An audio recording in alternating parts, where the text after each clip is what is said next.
아멘. 박수 받아갑니다. 아멘. 감사합니다. 오늘 주시는 하나님 말씀 보겠습니다.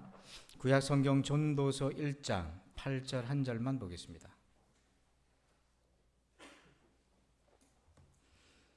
전도서 1장 8절 한 절입니다.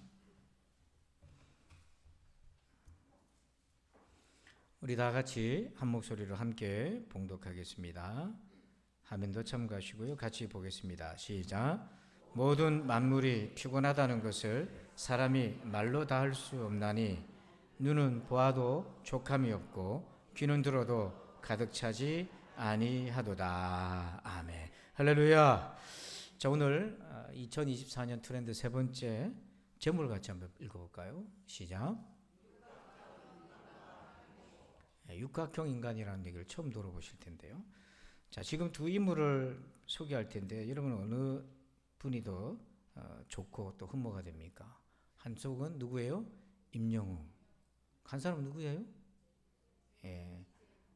이재용 딸이라는 건 알지요. 이름 모르죠. 이원주 양입니다. 자, 여러분들은 당연히 누가 더 좋겠어요? 호감이 많겠어요? 임영웅 씨죠. 이재용 딸을 우리가 어떻게 압니까? 자, 그런데 요즘 젊은 친구들한테 물어보면 임영웅이 아니라 이원주 같은 사람. 이게 뭐냐면 이제 예전에 우리는 임영웅 씨를 좋아하는 이유가 자수성가 형태잖아요. 고생 많이 해가지고 성공했기 때문에 우리도 다 고생했던 기억이 있기 때문에 참 대단하다 그랬는데요. 요즘 젊은 사람들은 그런 스토리 별로 안 좋아하는 거예요. 그냥 완벽하고 온전한 사람.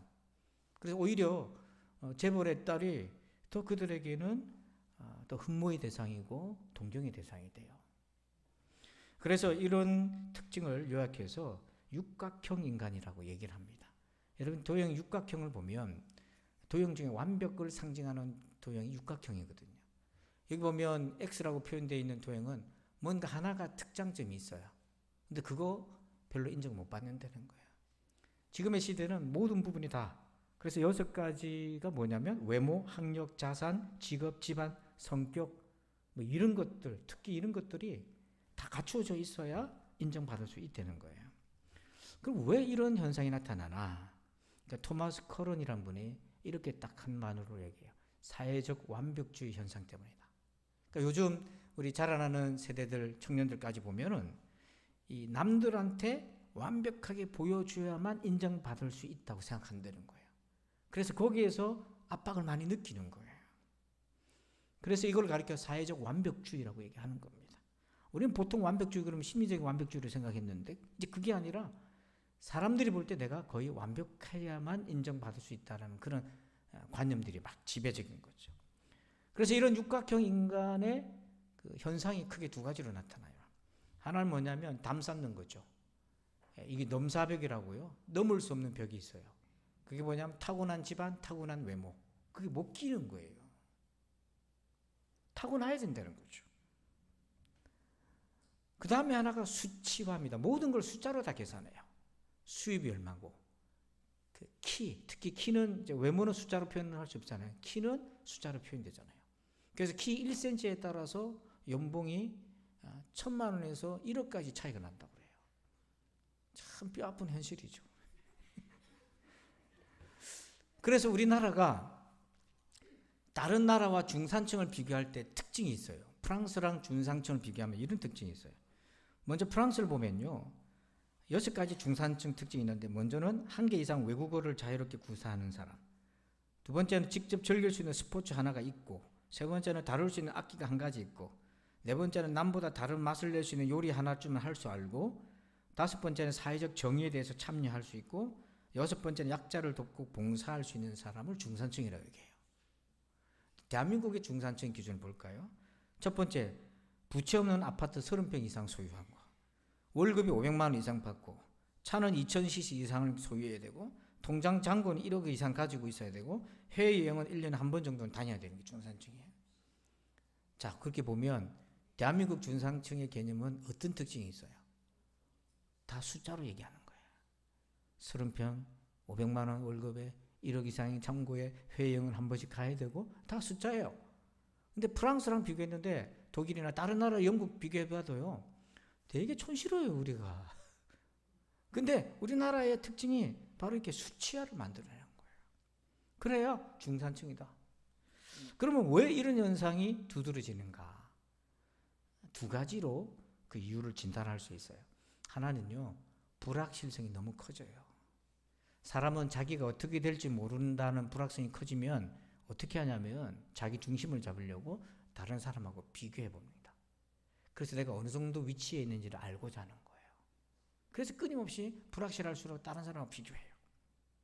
두 번째는 뭐냐면 이 세상이 지금 투명사회예요. 투명사회라는 것이 유리로 되면 안에 뭐 하는지 비춰지듯이 우리의 삶이 그렇게 남들이 다 들여다볼 수 있게 되었어요. 자, 여러분 카톡 있잖아요. 카톡 프로필에 가족 사진도 올리고 어디 여행 갔다 오면 사진도 올리죠. 그 다음에 페이스북에 사진도 올라가고 일상을 공유하고 인스타그램 낯설지만 젊은 사람들 다 쓰죠.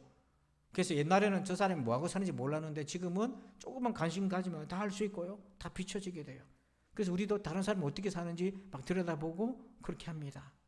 자, 그런데 거기서 어떤 일이 생기냐면 욕망을 갖게 되는데 다른 사람 거를 보면서 나도 저 사람처럼 저거 가지고 싶다라고 욕망을 모방하는 거예요. 여러분 요즘 그 중고등부뿐만 아니라 초등학교 아이들 사이에서 아이폰이 대유행이에요. 그거 없으면 거의 왕따다시피 해요. 그 왜 그런 일이 생깁니까? 남이 가지고 있는 거예요. 그걸 쳐다봅니다. 그걸 나도 욕망하는 거예요. 이게 타인의 욕망을 모방한다는 거예요. 근데 그 아이들만 그런 게 아니에요. 어른들도 마찬가지예요. 누가 친구가 좋은 차를 타고 다니면 아이고 이제 고생 많이 했는가 봐요. 이게 아니라 어느 순간에 나도 갖고 싶은 거예요. 누가 좋은 집을 가면 나도 갖고 싶은 거예요. 그러니까 우리가 타인의 욕망을 모방해버리는 거죠. 이런 일이 생겨요. 자, 그러면 이런 육각형 인간의 이면에 우리가 조금 영적으로 한번 보면 어떤 뜻이 있나? 두 가지를 꼭 생각해 봤으면 좋겠어요. 하나는 좀 마음 아픈 거예요. 나는 지금 행복할 수 있는 여건이 안 되니까, 행복하려면 이렇게 완벽히 갖춰야 되니까, 나는 그렇지 못하니까 자기가 행복하지 못하는 것에 대한 합리화 변호로서 육각형 인간을 얘기하는 거예요. 우리 주변에 육각형 인간이 누가 있겠습니까? 얼마나 많이 있겠어요. 그러니까 마음 아픈 거예요. 그래서 젊은이들이 먼저 스스로 포기하는 거죠. 아, 나는 결국 행복해질 수 없는 것 같다. 또 하나는 뭐냐면 방향을 잃어버렸어요. 무엇이 행복한 삶인지를 방향을 잃어버린 거죠. 완벽한 조건을 갖추어야만 남이 볼 때도 내가 볼 때도 완벽하게 행복할 거라고 생각하는 이 잘못된 신념이 지배하고 있다는 거예요. 그런데 문제는 그런 신념에 우리 크리스찬들도 같이 춤을 추고 있다는 거예요. 중심을 다 잃어버리고. 그리고 우리도 중심을 잃어버려서 타인의 욕망을 모방하면서 나도 그렇게 되고 싶다고 막 중심을 잃어버리고 스스로 예수 안에 있으면서도 행복을 느끼지 못하는 안타까운 인생을 살고 있는 거예요. 그러면 여러분 우리는 그런 세태에 춤을 추지 말고 우리 스텝을 밟아야 돼요. 우리 리듬을 가지고 가야 되는데 어떻게 해야 될까? 성경적으로 세 가지를 좀 나누고 싶어요. 첫 번째 제목 읽어봅시다. 시작. 욕망은 잉태하는 것이다. 여러분 욕망이라는 게 왜 중요하냐면 그걸 채울 때 행복을 느끼거든요. 근데 우리는 지금까지 욕망을 다른 사람이 가지고 있는 욕망을 모방한 거예요. 우리 주부들은 유튜브에 새로운 가전제품이 나와서 막 소개해요. 아, 그런 기능이 있는가 봐. 집에 있는 냉장고도 멀쩡한데 그 새로운 기능 투명하게 보여서 안에 음식이 또 다 보여주고 다 그런 게 나와요. 처음엔 그런가 보다 하다가도 계속 보고 있으면 뭐 하고 싶어요? 가지고 싶은 거죠. 그러다가 주변에 아는 사람 집에 그런 거 하나 있으면 나도 갖고 싶은 거죠. 그게 없던 욕망은 모방을 통해서 갖는 거예요. 근데 우리의 욕망은 모방이 아니라 잉태, 즉 하나님이 우리에게 주셔야만 되는 게 있어요. 그래서 타인의 욕망을 모방하면 계속 무한 악순환을 돕니다. 평생 바꾸고 무한하게 돕니다. 그런데 하나님이 주신 욕망을 잉태함이 달라져요. 전도서 1장 8절에 모든 만물이 피곤하다는 것을 사람이 말로 다 말할 수는 없나니 눈은 보아도 족함이 없고 귀는 들어도 가득 차지 아니하도다. 세상의 것들은 채울 수가 없다는 거예요. 그래서 우리는 다른 사람의 욕망을 모방해서 내가 갖는 게 아니라 하나님이 주시는 새로운 욕망을 얻어야 되는데, 그러려면 어떻게 해야 되냐면 다시 태어나야 돼요. 중생해야 됩니다. 그래서 요한복음 3장 6절을 같이 읽어볼까요? 시작. 육으로 난 것은 육이요 영으로 난 것은 영이니. 육으로 난 것은, 이 표현은 부모로부터 태어난 것 말하는 거예요. 그런 사람은 육이다. 육체적인 존재예요. 다른 사람의 욕망을 모방하면서 채워가면서 살아가는 거예요. 근데 영으로 난 것은, 즉 성령으로 다시 태어나는 것은, 예수님을 믿고 십자가 부활의 은혜를 믿고 성령으로 다시 태어난 사람은 영이다. 이 말은 영적 생명을 가졌다 또는 하나님의 자녀가 되었다 하는 겁니다. 여러분, 우리가 영적 생명을 가졌다, 하나님의 자녀가 되었다는 게 왜 중요하냐면 욕망하는 것이 달라져요. 욕망하는 것이 달라져요. 사도 바울도 타인의 욕망을 모방하면서 많이 배우고 지식적으로 월등하고 완벽하지려고 하고, 그도 육각형 인간을 추구했는데 예수를 만나고 보니까 그게 아닌 거예요. 예수님을 더 갈망하게 된 거죠. 그래서 로마서 8장 5절에 한번 읽어볼까요? 시작. 육신을 따르는 자는 육신의 일을, 영을 따르는 자는 영의 일을. 여기서 생각이라는 게 어떤 의미입니까? 육신을 따르는 사람은 육신적인 것이 자꾸 생각이 나서 추구한다는 거예요. 하지만 성령을 따르는 사람, 생명 있는 사람은 하나님의 영을 원한다는 겁니다. 이게 생각이라는 게 추구하고 원한다는 거예요. 사모한다는 거예요. 그래서 오래전에 헨리 스쿠걸이라는 목사님 이런 얘기를 했어요.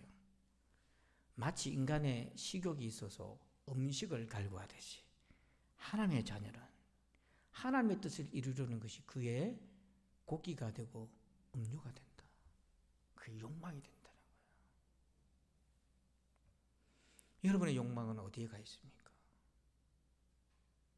다른 사람이 살아가는 삶을 끊임없이 모방하고 그 욕망을 내 것으로 가져오려고 애를 쓰나요? 아니면 하나님이 주신 영적인 욕망을 추구하고 있습니까?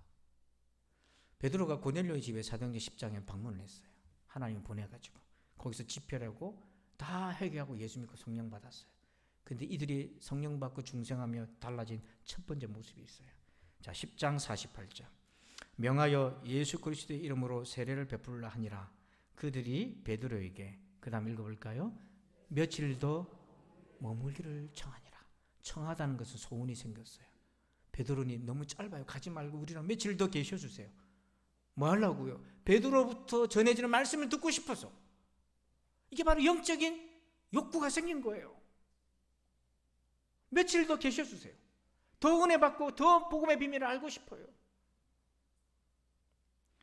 예수님이 사마리아 여인을 만났을 때요, 야곱의 우물을 해서 그 여인을 만나고 그 사마리아 지역 사람들이, 동네 사람들이 예수를 믿었어요. 그들에게 찾아온 첫 번째 변화, 요한복음 4장 40절에 사마리아인들이 예수께 와서 자기들과 함께 유하시기를 청하니. 거기서 이틀을 유하시매. 예수님이 지나가시려고 했던 길이에요. 지나가시는 길에 만나줬는데 그들이 예수님 만나고 보니까 너무 좋으니까 우리에게 며칠 더 계셔주세요. 그래서 예수님이 거기서 이틀을 계시면서 그들에게 복음과 능력을 베풀어 주신 거죠. 그런 사모함이 생긴 거예요. 이게 뭡니까? 이게 영적인 욕구예요. 그래서 C.S. 루이스라는 분은 이 영적 생명을 이렇게 얘기합니다. 헬라어로 조에, 성경에 나와 있는 단어예요. 그는 하나님의 생명 또는 영적 생명이라고 해요. 우리가 다른 것에서 어떤 기쁨, 육신을 부모님 밑에서 태어나서 공부도 잘하고 성적도 좋고 이것저것 해서 어떤 그런 기쁨보다 더 높은 새로운 기쁨, 영적인 생명을 얻은 것, 이걸 조에라고 해요. 이게 거듭나신 자 안에 있는 거룩한 욕망이에요. 여러분, 이 욕망을 잉태하여야 욕망이 바뀌고 그 사람은 진짜 행복의 길로 갈 수 있어요. 근데 우리가 이 땅에 살면서 이 욕망이 희미해질 수 있어요. 세상 일이 파묻히다 보면. 그래서 주일 예배가 중요한 겁니다. 주일 예배를 통해서 다시 일깨워 주시기를 축원합니다. 두 번째는요, 적정 수준을 유지하셔야 됩니다. 자, 우리 마태복음 6장 32절을 여러분들만 한번 읽어 주십시오. 시작.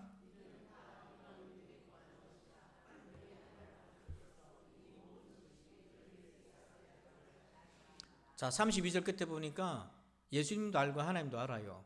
먹고 마시고 입을 게 필요하다는 걸 다 압니다. 그걸 부정하는 게 아니에요. 우리가 이 땅에서 살려면 필요한 것들이 다 있습니다.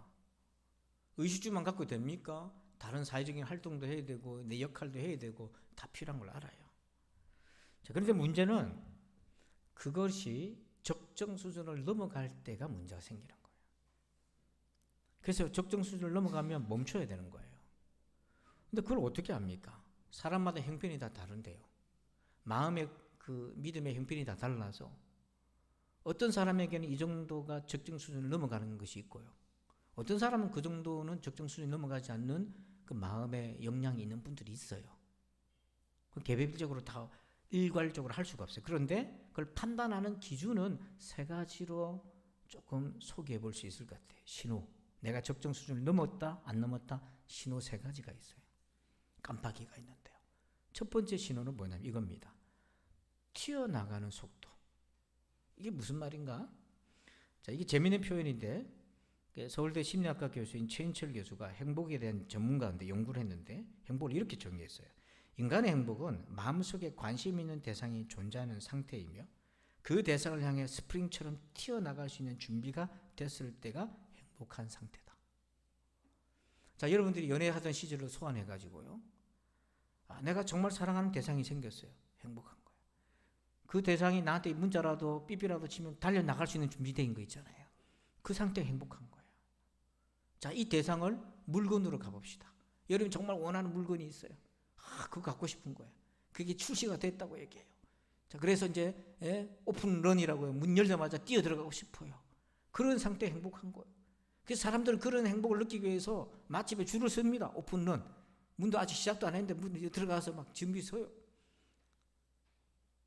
그 상태에 행복한 상태예요. 근데 방향이 중요한 거죠. 어디를 향해 튀어갈 건가? 우리 크리스찬의 방향이 어디로 가서 튀어갈 건가? 다니엘 6장 10절 국법으로 지금부터 다른 신에게 절하거나 기도하면 사형이다. 사자굴에 던져 넣는다. 라는 왕명이 정해졌어요. 그리고 다니엘에게는 감시조가 붙었어요. 그걸 다 다니엘이 알았습니다. 그런 엄청난 압박에도 불구하고 퇴근하고 다니엘이 집에 가서 한 행동이요. 다니엘이 이 조서에 왕의 도장이 찍힌 것을 알고도 자기 집에 돌아가서는 그다음 뭐라고 되어 있어요? 이게 바로 하나님 향해 튀어 올라간 겁니다. 왕명으로 정해놨어요. 기도하면 죽인다고. 감찰하는 감시조가 붙었어요. 다 알아요.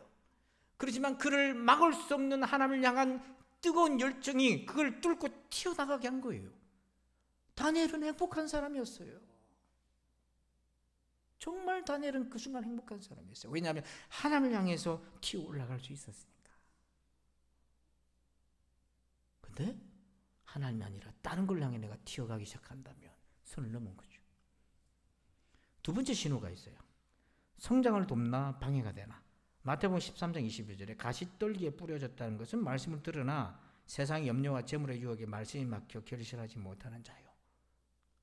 이 사람도 선을 넘은 거예요.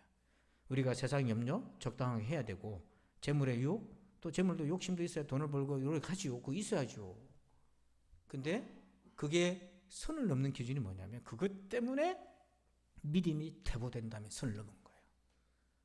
여기 세상의 염려 안에 오만 것도 다 들어갑니다. 받은 상처도 있고 풍만한 스트레스도 있고 다 들어가요. 다 좋아요. 다 필요하고 다 인생사에 있는 겁니다. 그런데 그것 때문에 내가 뒤로 물러가게 된다면 지금 선을 넘은 거예요. 멈춰야 됩니다. 내려놔야 돼요. 절제해야 돼요. 손해 나는 거 계속 들고 있으면 안 돼요. 그거하고 손절해야 돼요. 내려놔야 돼요. 세 번째 신호가 있어요. 칭찬 혹은 인정의 출처의 신호가 있어요. 자, 로마서 2장 29절 같이 한번 읽어봅시다. 시작. 오직 이면적 유대인이며 할례는 마음에 할지니 영에 있고 율법 조문에 있지 아니한 것이라. 그 칭찬이 사람에서가 아니요 다만 하나님에게서니라. 자, 여러분 칭찬을 누구한테 받기를 원하나?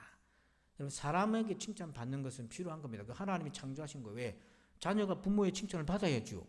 그래야 부모를 기쁘게 하기 위해서 예의도 배우고 공부도 하지 않습니까? 여러분도 칭찬 적당히 받아야죠. 음식을 맛있게 차렸는데 가족이 너무 맛있다. 그럼 기분이 좋아서 다음에 더 잘하고 싶었잖아요. 먹었는데 아무 말도 없고 그냥 쩝쩝거리기만 하면 안 해주고 싶지. 저도 그래요. 적당한 칭찬이 필요하잖아요. 오늘 목사님 오늘 말씀 은혜 받았습니다. 이 적당히 칭찬이 필요해요. 그런데 선을 넘는 데가 있어요. 하나님으로부터 인정받은 것을 잊어버리고 사람한테 인정받으려고 목을 매기 시작하는 그 순간이에요. 저나 여러분이나 누구한테 인정을 받았냐면 사람하고는 비교도 안 되는 불꽃 같은 눈동자를 지켜보시는 하나님께 인정받은 사람이에요. 근데 인정받는 순간이 내가 뭔가를 잘해서가 아니라 예수 그리스도로 옷을 입었기 때문이에요. 그래서 우리는 다른 누군가로부터 인정을 받아야 될 이유가 없는 거예요, 사실은. 사회적 관계를 적당히 필요는 하겠지만 그 누군가로부터 인정을 받아야만 내가 행복해진다 이런 게 없는 거예요. 왜냐하면 이미 하나님부터 예수의 옷을 입고 인정받은 존재이기 때문에 그런 거예요. 근데 사람의 인정과 칭찬을 목매기 시작하면 어떤 일이 생기나 예수님 옷을 벗고 그 사람 옷을 입으려고 하는 거예요. 그 사람 옷을 입으려고 하는 거예요. 그러다 보면 하기 싫은 것도 그 사람 비위에 맞추기로 하는 거예요. 제가 이제 한 20년 전에 청소년 사역을 할 때 신앙생활 잘하고 공부도 잘하는 모범적인 애가 있었는데 학교에서 왕따를 당하는 거예요. 껄렁껄렁한 애들이 막 불러가지고 담배 피우라고 하고 막 안 하면 때린다 그러고. 근데 끝까지 얘가 이제 맞으면서도 안 한 거예요. 만약에 그 또래의 인정을 받고 그 무리 속에 들어가려고 애를 써서 했다면 하기 싫은 담배도 피고 그냥 친해지는 척 해가지고 물들었을 거예요. 근데 이제 그 아이가 얼마 전에 장가간다고 연락이 왔고 의사가 돼가지고 그렇게 멋지게 잘 자리를 잡더라고요. 사람은 누군가로부터 인정받으려고 하면 그 사람 영향을 받게 돼 있어요. 근데 영향을 받는 건 선한 영향을 받는 건 좋은데 우리의 자존감의 핵심인 궁극적 인정은 사람이 해주는 게 아니에요. 그래서 사람이 누군가가 나한테 인사 잘 편하게 안 해준 것 같다. 그럼 그날 하루 기분이 망치는 거예요.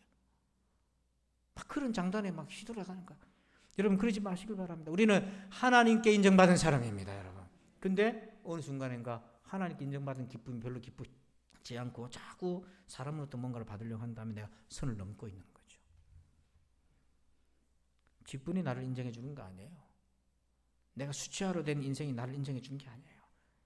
하나님이 나를 인정하시는 게 그게 가장 궁극적인 인정인 거예요.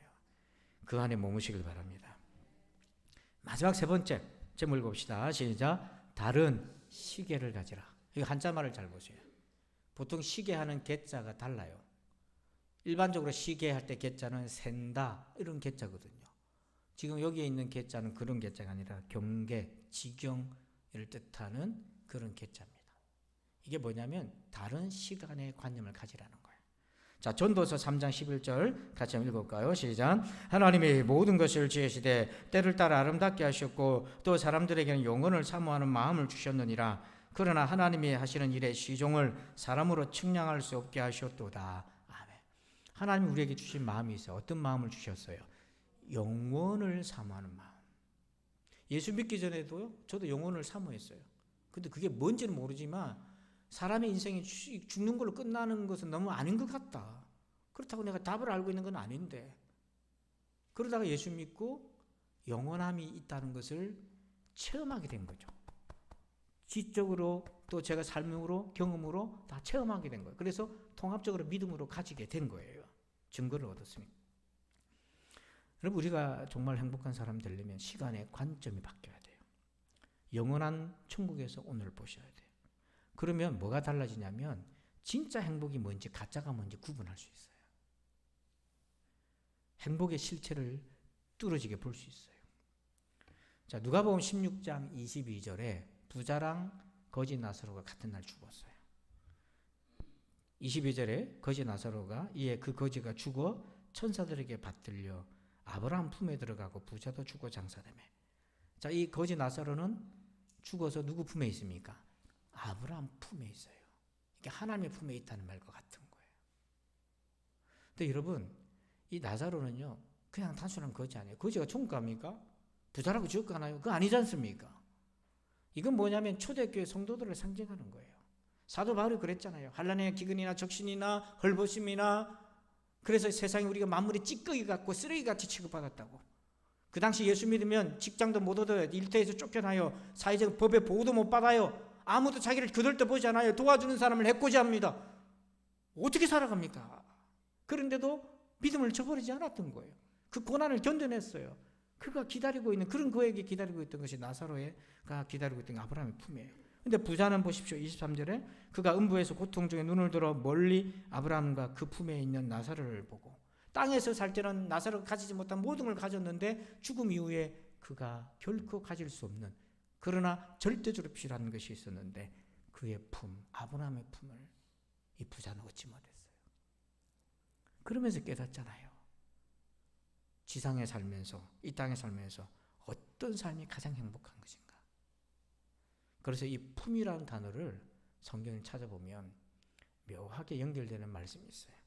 요한복음 13장 23절 같이 읽을까요? 시작. 예수의 제자 중 하나 곧 그가 사랑하시는 자가 예수의 품에 의지하여 누웠는지라. 이 땅에 살면서 예수 품에 의지하는 사람이 제일 행복한 거예요. 그게 진짜예요, 여러분.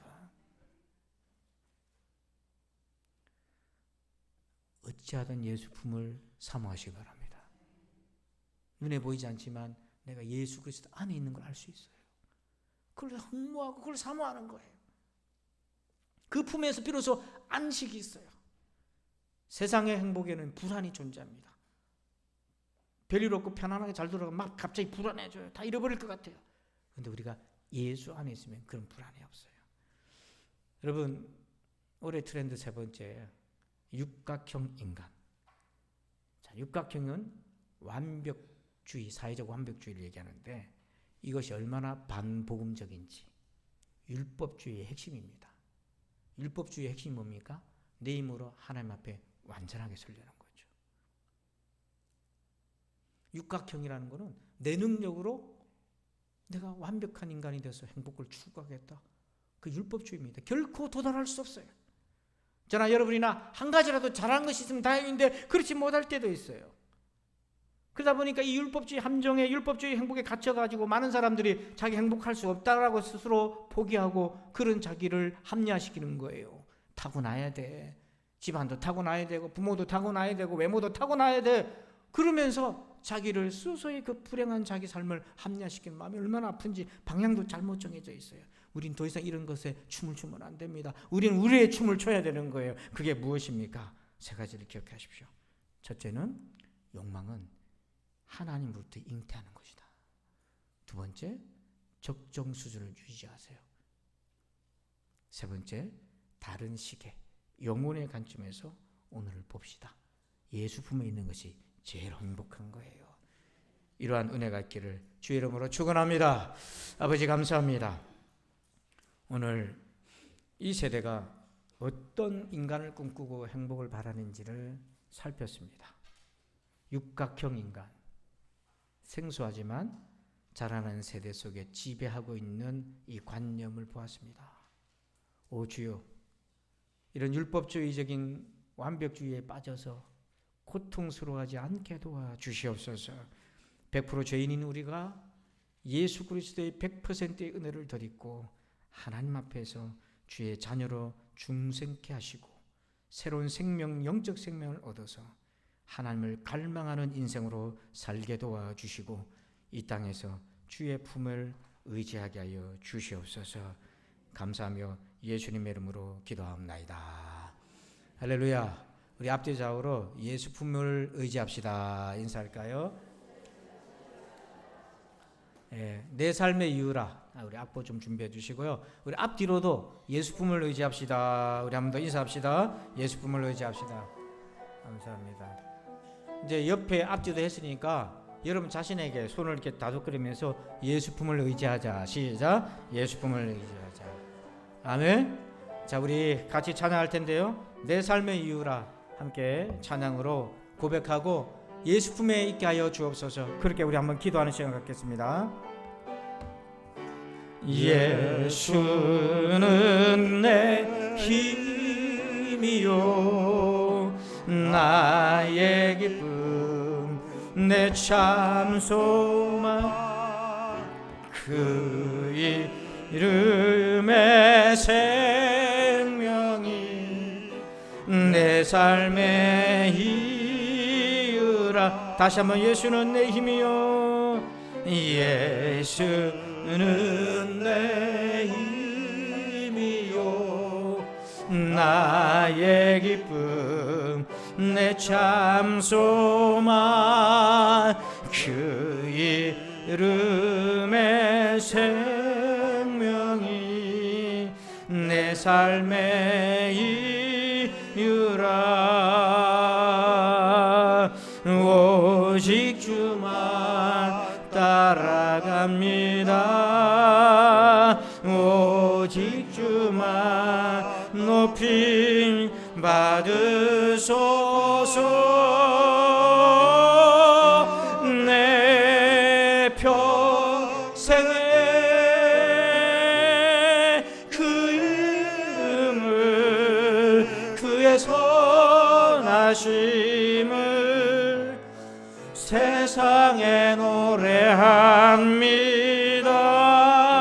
그 이름에 그 신은요 영원한 생명이 내 삶의 이유라. 내가 사나 죽으나 내가 사나 죽으나 그 이름을 위하여 내 모든 것 다 드리니 나를 받으소서. 오직 주만 오직 주만 따라갑니다. 오직 주만 높임 받으소서. 내 평생에 그 이름을 그의 선하심을 세상에 노래합니다. 그 이름에 그 신능력 영원한 생명이 내 삶의 이유라. 예수는 내 힘이요 예수는 내 힘이요 나의 기쁨 내 삶 소망 그 이름의 생명이 내 삶의 이유. 우리 같이 기도합시다. 주에게 맞춘 말씀 가지고 기도합니다. 아버지 하나님 감사합니다. 세상은 완벽한 인간만이 행복할 자격과 조건을 갖추었다. 또 세상으로부터 인정받는 삶이라고 여깁니다. 이 율법주의적 완벽주의 함정에 빠져서 허우적거리고 아버지 하나님 고통하는 아버지의 사람들이 얼마나 많은지요. 우리 또한 그 세상에 아버지 덩달아 춤을 추는 자가 되지 말게 하시고 우리는 우리의 춤을 추게 하여 주옵소서. 복음의 춤을 추며 십자가와 부활과 주 예수의 옷을 입고 하나님 앞에서 살아갈 수 있도록 주여 도와주옵소서. 자라난 우리 세대들뿐만 아니라 우리 아버지의 모든 성도들의 삶 속에서 하나님 주신 행복의 조건인 아버지 거룩하신 예수 안에 예수로 옷을 입고 하나님 앞에 인정받으며 영원한 세상 속에 살아가는 자들이 다 되게 하여 주셨기를 원합니다. 아버지의 성령 안에서 새 생명으로 잉태되어 하나님의 영적 생명을 가지고 성령을 구하며 거룩한 것을 사모하는 우리가 되게 하여 주옵소서. 오 주의 아버지 하나님, 그래야 아버지 하나님 우리 인생이 하나님 때문에 주님 때문에 복 있는 인생으로 삼아 주옵소서. 이러한 은혜가 이러한 체험이 우리에게 있게 하여 주셨기를 원합니다. 이제는 우리 구주 예수 그리스도의 은혜와 하나님 아버지의 그 크고 놀라우신 사랑하심과 성령님의 감화감동 교통의 충만하심의 역사심이 세상의 율법적 완벽주의에 춤을 추지 말고 예수 안에 복음의 춤을 추며 하나님 안에서 예수 옷을 입고 복된 삶을 살기를 원하는 우리 모두들 위해 이제부터 영원토록 함께 계실지어다. 아멘.